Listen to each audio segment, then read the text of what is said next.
We could talk for hours, Mitch. There's obviously tons, but I think some of the key components around getting creative with the system, limiting your initial launch features, working on continuous engagement, like those themes, I think kind of carried throughout everything that we discussed so far. So those are some of the key points. And listening to your audience. I think we wouldn't have this platform today if that wasn't something that the scholars came to us with.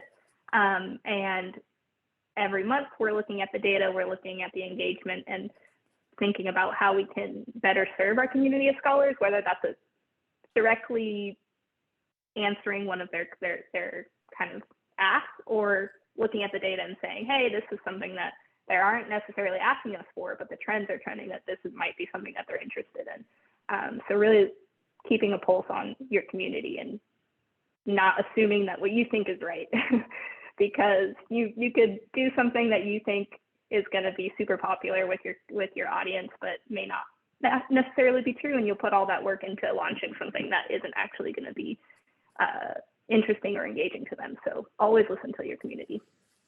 So Marissa, let's dig into that a little bit more, because we do have a question in the chat kind of about that. You know, you said that the scholars themselves requested a community.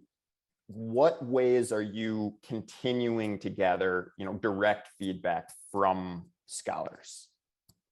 Is it is it a honestly, form? Are they just pinging Mike? Like what does that actually tactically look like? Yeah, it's a mix of quite a few things. So again, kind of the indirect part of it of looking at the data and what that tells us, but also early on, we did survey our scholars quite a bit to just kind of better understand who they are beyond their 2-minute application video and what their wants and needs are from a scholarship provider. So surveyed a lot in the early stages. Recently, we've gotten creative with, I guess, polling or surveying during our events using fun and engaging